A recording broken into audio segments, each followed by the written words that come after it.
Hello friends, आज हम लोग एक famous naturalist philosopher Rousseau, Jean Jacques Rousseau के बारे में जानेंगे। उनके एजुकेशनल फिलोसफी को समझेंगे। ये हमारे कोर्स में भी है और ये इम्पोर्टेंट है। रूसो के क्रांतिकारी विचारों को जानना हमारे लिए जरूरी है। रूसो अपने समय में सबसे अलग तरह के उनके विचार थोड़े क्रांतिकारी भी थे और दार्शनिक विचार लोग और दार्शनिकों से अलग हटकर थे। तो हम लोग उनको देखिए, उनकी तस्वीर है। इनका पूरा नाम जैन जैक रूसो। वो बहुत ही लीडिंग थिंकर थे। 18th सेंचुरी के सबसे महान या बहुत ही प्रमुख विचारक थे। वो उस पीरियड में रहे थे जबकि फ्रेंच रेवोल्यूशन के समय फ्रांस में क्रांति थी। वहां दास्ता वहां पर वहां के सिस्टम में स्लेवरी था और लोग क्रांतिकारी विचारों से गुजर रहे थे। उनके दर्शन में विरोधाभास दिखता है और उनका कंक्लूजन सब भी बहुत ही विवादास्पद रहा, कंट्रोवर्शियल उनके स्टेटमेंट्स रहे। वो समाज व्यवस्था के विरोधी थे और लोगों की एब्सोल्यूट इंडिपेंडेंस के सपोर्टर थे। वो उस पीरियड में थे जबकि period of enlightenment and his ideas were instrumental. तो फ्रेंच में जब एनलाइटनमेंट हुआ तो उस समय रूसो के जो विचार थे वो बहुत ही इंस्ट्रूमेंटल साबित हुए। मतलब उन्होंने फ्रेंच एनलाइटनमेंट में मदद किया। उनकी पॉलिटिकल फिलॉसफी वो जो थी वो पॉलिटिकल, एजुकेशनल और सोशियोलॉजिकल, समाजशास्त्रीय, शैक्षिक और राजनीतिक आधुनिक विचारों से भरी हुई फिलॉसफी थी। जो कि वो एक फिलोसोफर और थिंकर के अलावा एक बहुत बड़े एजुकेशनिस्ट भी थे। उन्होंने एजुकेशन के क्षेत्र में भी उनकी देन बहुत ही महत्वपूर्ण है। अब थोड़ी उनकी जीवनी को हम समझ लेते हैं। तो रूसो जो थे, यहाँ पर complete, apart from being philosopher and A thinker,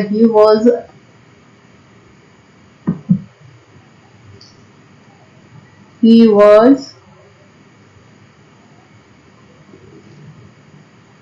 a renowned educationist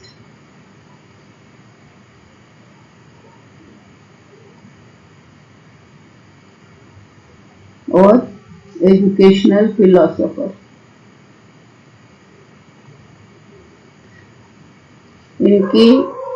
इनके विचारों का बहुत ही महत्व है शिक्षा जगत में। अब हम उनके विचारों को एक थोड़ा करके जानेंगे और उनसे अवगत होंगे। रूसो का जन्म जेनेवा में 1712 में हुआ था, जेनेवा में, और उनकी मृत्यु 66 ईयर्स में 1778 में हुई। उनका मेजर फिलोसॉफिकल वर्क 1750 में आया था और उसका नाम था अ discourse on moral effects of arts and sciences. It is commonly referred as first discourse. उनकी जो फिलोसॉफिकल वर्क था उसका नाम बाद में फर्स्ट डिस्कोर्स कर दिया गया। उसका पूरा नाम था discourse on moral effects of arts and sciences. In 1753 उन्होंने दूसरा ऐसे लिखा जिसका नाम था discourse on the origin of inequality among men, और इसको सेकेंड डिस्कोर्स कहा गया।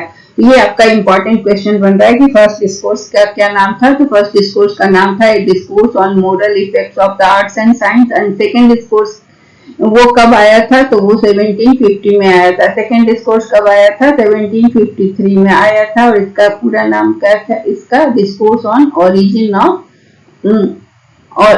ऑफ इनइक्वालिटी अमंग मेन, इसको सेकेंड डिस्कोर्स कहा गया। उनका नॉवेल जूली और न्यू हेलोइस अपीयर्ड इन 1761। 1762 में उन्होंने दो इम्पोर्टेंट फिलोसॉफिकल ट्रीटाइज लिखा, फर्स्ट वन का नाम था सोशल कॉन्ट्रैक्ट, जो कि बहुत ही फेमस हुआ, सोशल कॉन्ट्रैक्ट, जिसमें कि उन्होंने पॉलिटिकल फिलोसफी दिया। सेकंड वर्क था एमिल, जिसमें उन्होंने एजुकेशन के बारे में अपने विचार प्रकट किए। तो एमिल बहुत ही इम्पोर्टेंट है, और इसमें इन्होंने एमिल नामक एक लड़के के बारे में जिक्र किया और उसके सहारे एजुकेशन की अपनी फिलोसफी थी, जिसमें कि अपने सारे विचार उन्होंने शिक्षा के बारे में प्रकट किया।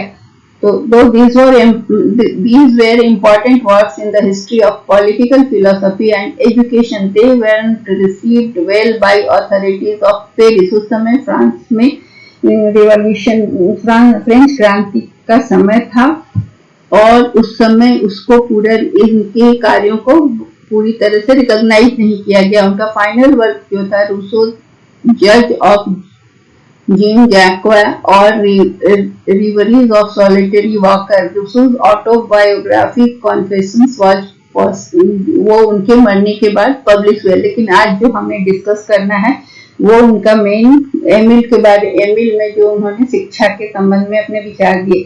लेकिन ये सोशल कॉन्ट्रैक्ट भी उनका बहुत ही इम्पोर्टेंट वर्क था, जिसमें उन्होंने उस पॉलिटिकल फिलोसफी पर के बारे में लिखा, जिसमें उन्होंने दास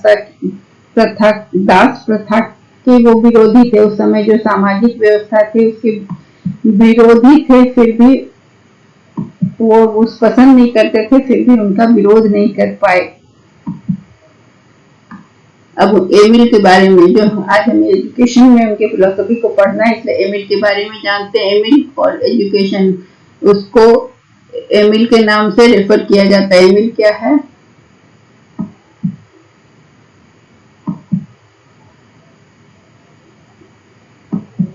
एमिल एक ट्रीटाइज रूसो के द्वारा लिखा गया एजुकेशन के नेचर के बारे में लिखा गया है। इसमें पहले ये फ्रेंच में लिखा गया था, बाद और 1762 में पब्लिश हुआ था।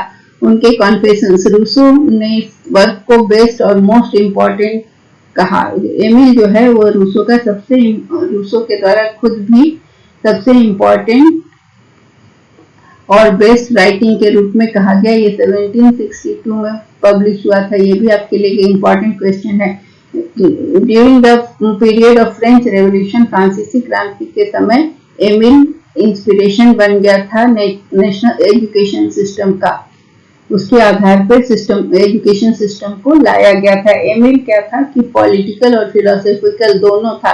ये question of what is relationship between individual and society, Emile में ये भी बताया गया कि समाज और व्यक्ति के बीच में क्या संबंध है। यह बुक जो है वो फिक्शनल कैरेक्टर, एक एमिल नाम का लड़का है, उसके चारों ओर घूमता है, और इसके फीमेल काउंटर पार्ट का नाम सोफी है। इसमें कहा गया कि एमिल जो था रूसो का फोकस था कि एजुकेशन ऑफ बॉयज। रूसो ने लड़कों की शिक्षा पर भी बहुत जोर दिया, लड़कियों की शिक्षा पर उन्होंने बहुत महत्व नहीं दिया। उनका मानना था कि लड़कियां घरेलू काम काज सीखें, कढ़ाई सिलाई सीखें, उनकी शिक्षा पर उन्होंने बहुत जोर नहीं दिया, जिसके लिए उनकी बहुत आलोचना भी की गई। He has A final section, उन्होंने अंत में कंक्लूड किया है गर्ल्स के एजुकेशन में, जिसमें कि उन्होंने कैरेक्टर सोफी के नाम पर बताया। लड़का का कैरेक्टर का नाम एमिल था और लड़की के कैरेक्टर का नाम सोफी था। So Emil is the male character and Sophie is the girl, female character। ये जो बुक है एमिल, इस बॉयज के अराउंड घूमती है। ये रूसो का मेन वर्क है। और एमिल प्लेटो का रिपब्लिक, ये देखो ऐसे रिपब्लिक, एमिल रूसो का एमिल और डीवी का डेमोक्रेसी एंड एजुकेशन, ये immortal educational treasures of the West. ये पश्चिम के 3 एजुकेशनल ट्रेजर्स के रूप में जाने जाते हैं। कौन कौन सा? पहला एमिल, एमिल किसका था? रूसो का। और प्लेटो का था रिपब्लिक,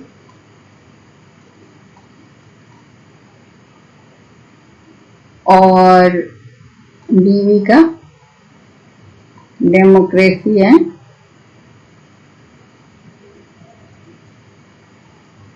एजुकेशन। ये तीनों जो थे ये सबसे महत्वपूर्ण बुक थे। Immortal education treasures of the West, ये भी आपका एक important question. Biggest characteristic of Rousseau thought क्या था कि natural education is that form of view of human nature people should always follow.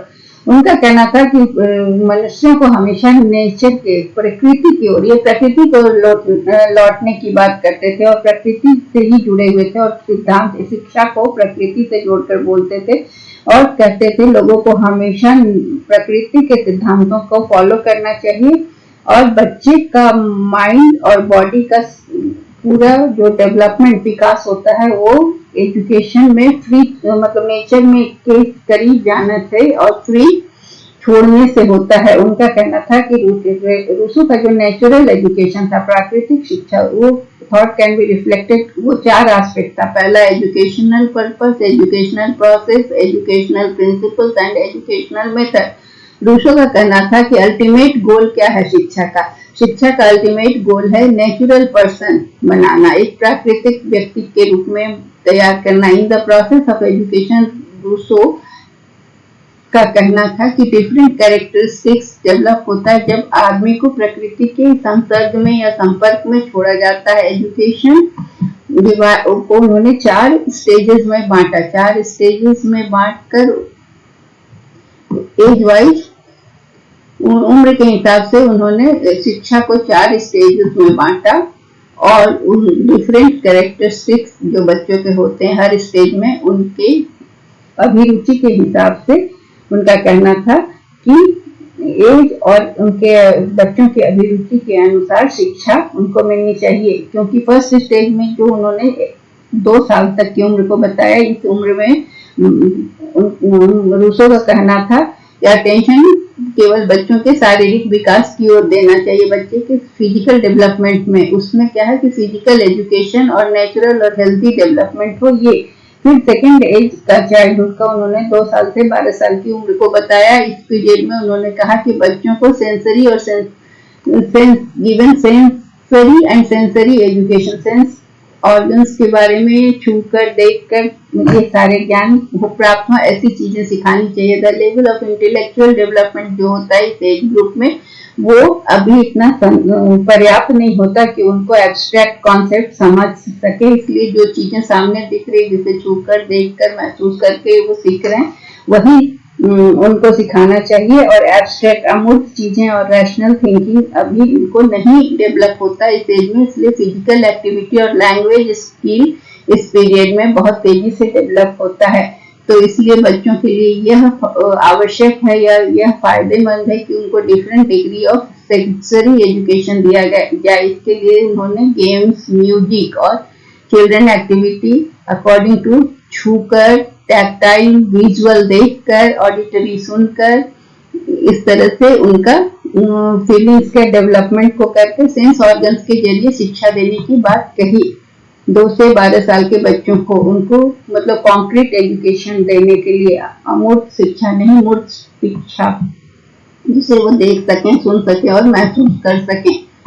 तीसरा स्टेज उन्होंने एडोलेसेंस या किशोरावस्था का 12 से 15 साल की अवस्था को लिया। इसमें क्या है कि इंटेलेक्चुअल, बुद्धिजीवी शिक्षा देने की, इंटेलेक्चुअल एक्टिविटीज के द्वारा शिक्षा देने की बात कही। इस पीरियड में बच्चों के बॉडी और सेंसेस का डेवलपमेंट हो जाता है और कुछ एक्सटेंट तक उनका शारीरिक और सेंस का विकास हो जाता है और वो अपने इंटेलिजेंस के विकास के लिए तैयार हो जाते हैं। यहाँ पर क्या होता है कि बच्चों को जो शिक्षा दी जाए उसमें मतलब उनको ऐसी शिक्षा दी जाए जो कि उनके लिए लाभदायक हो और उनके हैप्पीनेस को वृद्धि करे। तो यहाँ पर उन्हें एब्स्ट्रैक्ट चीजों के बारे में बताया जा सकता है, कॉन्सेप्ट के बारे में बताया जा सकता है, जिससे वो समझ सकते हैं। 15 से 20 साल की उम्र में बच्चों को उनको मोरल एजुकेशन देने की आवश्यकता होती है, क्योंकि उस समय उनके फिजिकल ग्रोथ का होता है और उनके अंदर बहुत तरह की भावनाएं जगती हैं। उस समय मोरल एजुकेशन देना जरूरी होता है, क्योंकि वो समाज में प्रवेश करने वाले होते हैं और उन्हें ये जानना होता है कि किस तरह से रिश्तों को निभाया जाता है, लोगों के साथ कैसे रिश्ते उनको मेंटेन किया जाता है, समाज के साथ कैसे व्यवहार किया जाता है, और उनको गुड क्वालिटी, अच्छे गुणों का विकास होना चाहिए, ताकि समाज में एक अच्छा समाज बने और वो एक अच्छे नागरिक बन सकें। अब रूसो की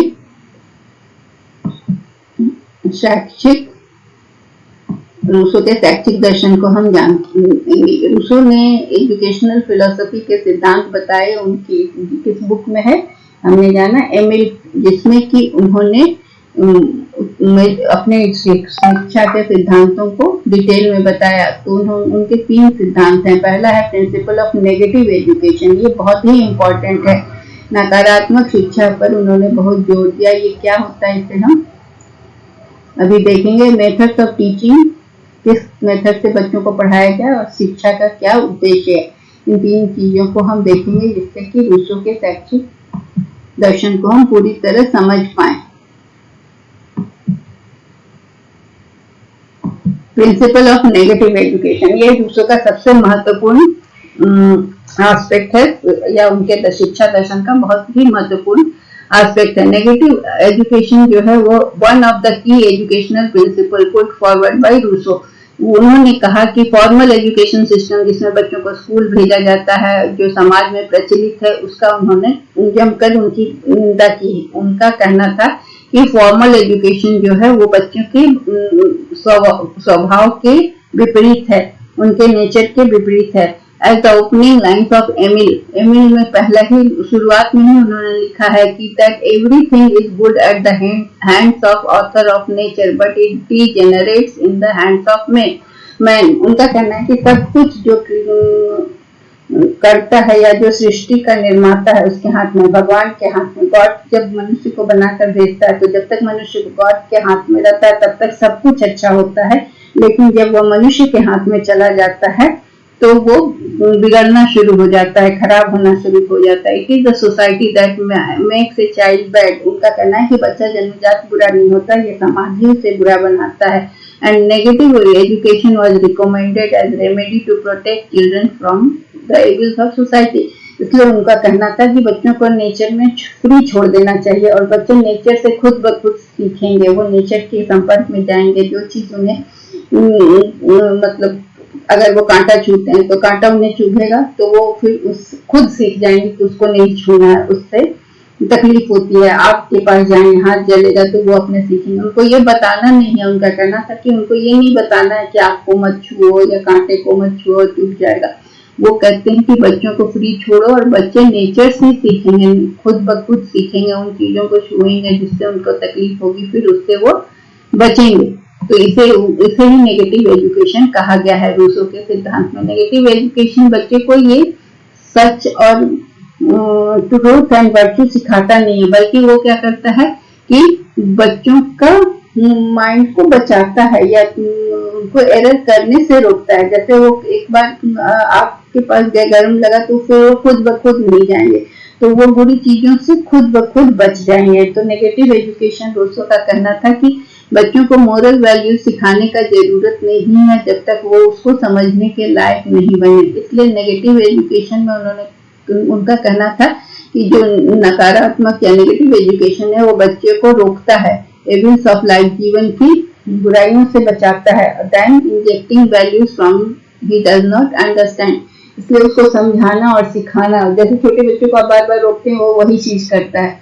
तो इसलिए रूसो का मानना था कि उसको रोकना नहीं है, उसको छोड़ देना है कि जाओ करो, जब उसे चोट लगेगी, गिरेगा, तो खुद अपने आप सीख जाएगा। तो negative education should be the first education of child. इसलिए उनका मानना था कि बच्चे का पहली शिक्षा नेगेटिव एजुकेशन होनी चाहिए। He recommended it throughout the childhood till the child becomes 12 years of age। उनका कहना था कि 12 साल तक की उम्र तक बच्चों को नेचर के संपर्क में फ्री छोड़ देना चाहिए और वो खुद सीखेंगे।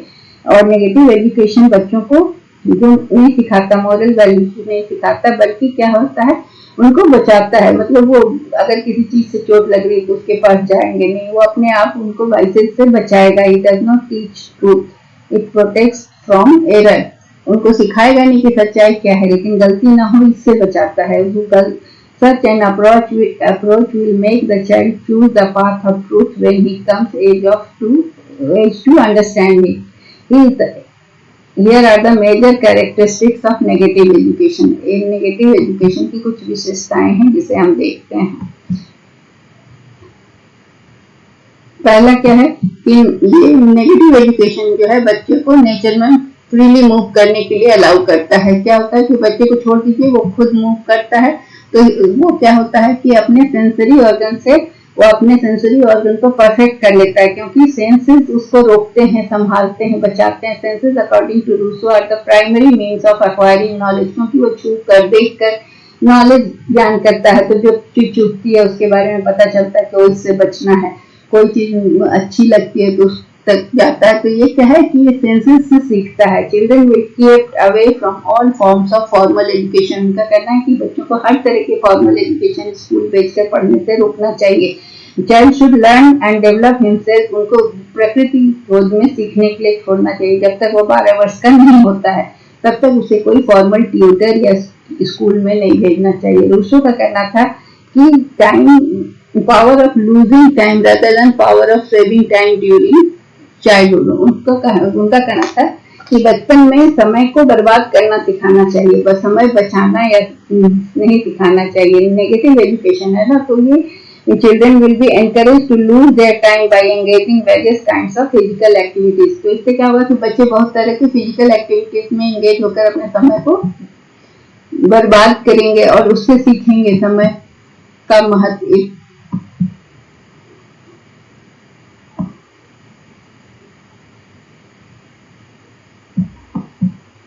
It does not give any place to books in the first few। उनका कहना था कि बस इनको जन्म के शुरुआती सालों में बच्चों को किताब नहीं देनी है पढ़ने के लिए। रूसो बुकिंग नॉलेज और मेमोराइजेशन और रटने की प्रवृत्ति की निंदा करते थे। Negative education will help inculcate natural habits. जब उनको प्रकृति के गोद में भेजा जाएगा तो वो प्रकृति से बहुत सारी चीजें सीख लेंगे और उनको कोई स्ट्रिक्ट रेजिम में रखकर घर के अंदर या क्लासरूम में हैबिट फॉर्मेशन नहीं कराया जाएगा। वो हैबिट का फॉर्मेशन खुद ब खुद वो नेचर से सीखेंगे। Natural education discard the idea of moral education नहीं देना है। Child mind is not mature enough to receive the direct and positive moral education.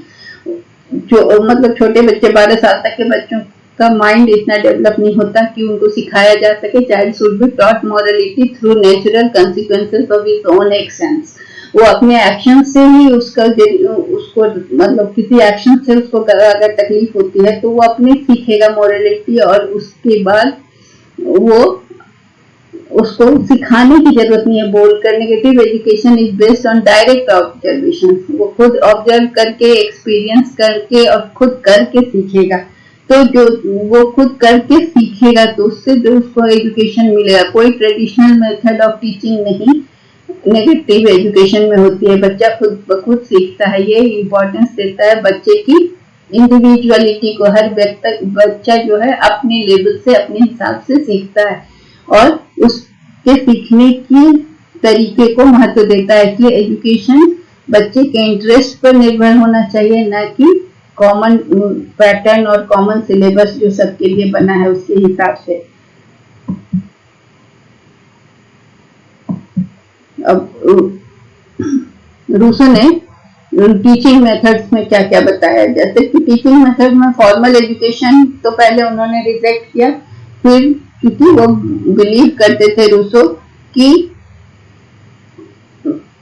जो फॉर्मल एजुकेशन है वो बच्चों के जो नेचुरल टेंडेंसी है उसको सप्रेस करता है। वो जो करना चाहता है, जो सीखना चाहता है, वो न करके बच्चों को फॉर्मल एजुकेशन में सिखाया जाता है कि तुम्हें ये पढ़ना है, ये करना है। तो रूसो का कहना था कि man is born free but everywhere he is in chains. तो वो कहते हैं कि मनुष्य को तो भगवान ने फ्री बनाया है, लेकिन इस धरती पर आते ही उसे हर जगह जकड़ लिया जाता है, नियमों से, कानून से, पढ़ने के तरीके से। तो वो इस चीज का विरोध करते थे, क्योंकि उनका कहना था कि फॉर्मल एजुकेशन में क्या होता है कि बच्चों की सारी जो नेचुरल टेंडेंसीज और नेचुरल इंस्टिंक्ट्स हैं उनको रोक दिया जाता है। तो we can see that educational philosophy contains a number of teaching methods. तो उन्होंने ऐसे टीचिंग मेथड्स दिए जिससे कि बच्चे की इंडिविजुअलिटी भी को असर न हो और वो इनफॉर्मल वे में सब चीज सीख ले। पहला था उनका कि डायरेक्ट एक्सपीरियंस और ऑब्जर्वेशन। बच्चों के पढ़ाने का पहला तरीका, उनका पहला मेथड था कि बच्चे डायरेक्ट एक्सपीरियंस करके और ऑब्जर्वेशन से सीखें कि उनके सेंस ऑर्गन्स कैसे डेवलप हो रहे हैं और उनकी रीजनिंग कैपेसिटी कैसे बढ़ रही है। वो खुद नेचर के पास जाकर वो सीखेंगे और उनकी रीजनिंग बढ़ेगी। He recommended that child should acquire experience before expression and objects before words. वो चाइल्ड को चाहते थे कि पहले वो एक्सपीरियंस करे, तब वो अपनी अभिव्यक्ति करे कि पानी ठंडा है या पानी में फोर्स ज्यादा है। पहले वो एक्सपीरियंस करे, छू के उसके फोर्स को महसूस करे, उसको धक्का लग जाए पानी से तब उसको लगे।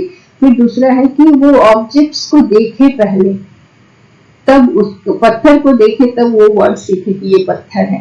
तो उसमें पहले वो ऑब्जेक्ट्स दिखाने के ऑब्जेक्ट को दिखाकर वर्ड्स सिखाने की बात करते थे कि वर्ड्स वो बाद में सीखे। ही डिस्करेज बुकिश नॉलेज, किताब के द्वारा कुछ नहीं सीखा नहीं पर कहते थे। और रूसो का कहना था कि नॉलेज जो है वो कैसे आना चाहिए, तो अनुभव से आना चाहिए। Idea best express in his words, let the child learn nothing from books. उनका कहना था कि बच्चों को किताब से कुछ ना सीखने दिया जाए, which they can learn from experience, जो वो खुद एक अनुभव करके सीख सकते हैं, उसे उन्हें किताब से ना सिखाया जाए, कि वो खुद से उन्हें सीखने दिया जाए।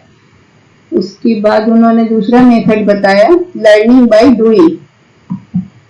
रूसो का कहना था कि प्रैक्टिकल एजुकेशन का वो बहुत महत्व देते थे, करके सीखना, और अदर देन वो सिद्धांतवादी शिक्षा से ज्यादा व्यवहारिक शिक्षा पर जोर देते थे। उनका कहना था कि नॉलेज जो है वो करके जो सीखा जाता है वो परमानेंट होता है, जो कि रटकर और शब्दों से सीखना या पढ़ाकर सिखाया जाता है, उससे ज्यादा दिन तक नॉलेज रहता है जब वो करके सीखा जाता है। तो long lectures decrease the child interest, इसलिए क्लासरूम में जब लंबा लंबा लेक्चर चाइल्ड को, बच्चों को क्लास में बैठाकर लेक्चर दिया जाता है तो बच्चों को का इंटरेस्ट खत्म हो जाता है, वो नई चीजें नहीं सीख पाते, इसलिए उन्हें खुद करके सीखने के लिए का अवसर देना चाहिए। दूसरा है प्ले मेथड। उन्होंने कहा कि प्ले इन बच्चों के, छोटे बच्चों के विकास में प्ले मेथड का बहुत ही इम्पोर्टेंस है। खेल कर सीखना वो ज्यादा, इसलिए उनको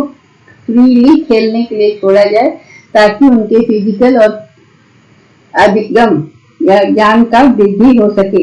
ये छोटा बच्चा नहीं जानता है कि खेल क्या है और वर्क क्या है, वो तो एनवायरनमेंट को या अपने चारों ओर के वातावरण को एक्सप्लोर करता है, जो कि उसके लिए बेस्ट एजुकेशन प्रूफ हो सकता है, क्योंकि वो खेल खेल में सारी चीजों को सीख जाता है, वर्क को भी कर लेता है खेल में।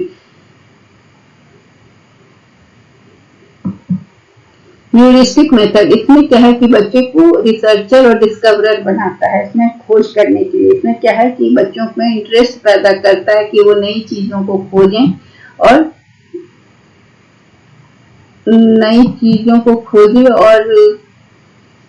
New things is kindred in children through heuristic method. इसमें क्या है कि मेथड ऑफ डिस्कवरी, बच्चों को प्रॉब्लम सॉल्विंग इन एजुकेशन, बच्चों को कुछ ऐसा काम दिया जाए जिसको कि बच्चे खुद से करके सीखें, कुछ नई चीज का खोज करें, नई चीज बनाए, क्ले भी दिया जाए, इस तरह की चीजें, और जिससे वो खुद सीखें। एम्स ऑफ एजुकेशन, रूसो के हिसाब से एम शिक्षा का उद्देश्य था कि बच्चे का इनर फैकल्टी, जो अंदर में जो उसकी आंतरिक गुणों का विकास हो, उसकी जो आंतरिक शक्तियां हैं उसका विकास हो, ये शिक्षा का प्राइमरी एम है। डेवलपमेंट प्राकृतिक वे में होना चाहिए, प्राकृतिक तरीके से। Education should help child to remain alive, life is not mere act of breathing, but involves work, development of sense organs, proper utilization of various parts of human body and development of various powers of the body. तो उनका कहना था कि life ये नहीं कि केवल हम सांस ले रहे हैं, बल्कि इसमें क्या है, काम करें, सेंस ऑर्गन्स का विकास हो, बहुत सारे जो हमारे शरीर के सभी पार्ट्स का प्रॉपर डेवलपमेंट हो, और हमारे शरीर में जो विभिन्न शक्तियां हैं जो उनका भी डेवलपमेंट हो। तो एजुकेशन क्या है, बच्चे को एक रियल ह्यूमन बीइंग बनाने में मदद करे। तो उन्होंने एजुकेशन के एम्स में क्या क्या बताया। पहला बताया उन्होंने, बच्चे के एम ऑफ एजुकेशन है कि फिजिकल डेवलपमेंट, सबसे पहले शारीरिक विकास हो, क्योंकि स्वस्थ शरीर में ही स्वस्थ मस्तिष्क विकास का निवास होता है। Development of senses, according to Rousseau का कहना था कि एजुकेशन का अर्ली ईयर में एजुकेशन का मेन एम है सेंसेस का विकास, सेंस ऑर्गन्स का विकास, सेंसेस के द्वारा सीखना है। Senses of human body act as a gateway of knowledge, क्योंकि जो भी नॉलेज हम ग्रहण करते हैं हम अपने सेंस ऑर्गन से ही ग्रहण करते हैं, इसलिए एजुकेशन बच्चे को इस सेंस ऑर्गन्स के डेवलपमेंट और ट्रेनिंग में मदद करना चाहिए। Development of innate faculties of child in a natural way and natural setting from another aim, इसमें क्या है कि बच्चों को हार्मोनी, मतलब उनके नेचर, ऑब्जेक्ट और हिमसेल्फ, बच्चों को प्रकृति और जो भी प्रकृति में वस्तुएं हैं और अपने बीच में हार्मनी, सामंजस्य स्थापित करने में हेल्प करता है। अगर बच्चों को छोड़ दिया जाए उनके अंदर की ज्ञान को और अंदर के गुणों को विकसित होने के लिए, तो उसने कहा कि एजुकेशन, रूसो ने प्रकृति के द्वारा शिक्षा पर जोर दिया। रूसो का कहना था कि बौद्धिक विकास जो होता है बच्चों का, वो बौद्धिक विकास शिक्षा का एक इम्पॉर्टेंट गोल है, इंटेलेक्चुअल डेवलपमेंट। इसलिए इसको अचीव करने के लिए बच्चे को physical science, mathematics, geography, history और लैंग्वेज की शिक्षा देनी चाहिए।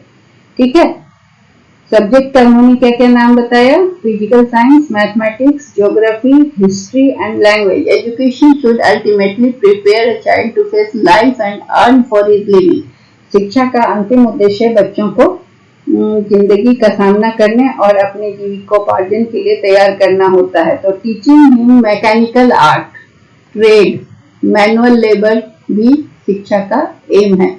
These methods propounded by Rousseau indicate that teacher का क्या रोल है इसमें, एजुकेशन में इस तरह का, क्योंकि प्रकृति से सीखने की बात की उन्होंने, नेगेटिव एजुकेशन की बात की, तो टीचर का रोल यहाँ सेकेंडरी होता है, क्योंकि उन्होंने फॉर्मल एजुकेशन को बहुत महत्व नहीं दिया। उनके हिसाब से टीचर एक इंस्ट्रक्टर नहीं होता है, बल्कि एक गाइड होता है जो बच्चों को के अंतर्निहित गुणों के विकास करने में मदद करता है, इनर फैकल्टीज के डेवलपमेंट में मदद करता है। तो वो एक गाइड की तरह होता है, ना कि अनुदेशक होता है।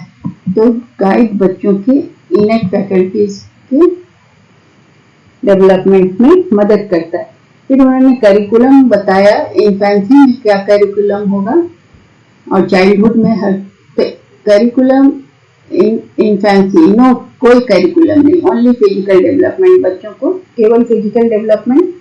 दूसरा है चाइल्डहुड में learn from experience, own actions. Boyhood में क्या है, बॉयहुड, चाइल्डहुड के बाद बॉयहुड, उसमें ये बॉयहुड यहाँ तीसरा नंबर आ गया, जिसमें मैथ्स पढ़ना है, लैंग्वेज पढ़ना है, physical science, drawing, carpentry, scientific instrument. Adolescence होने के बाद रिलीजियस और moral activities, occupation, sex education, aesthetic, history, physical education, ये हर एज ग्रुप के लिए अलग अलग करिकुलम उन्होंने बताया। रूसो का कहना था कि नेचर मैन और वेमेन को इस तरह से बनाया है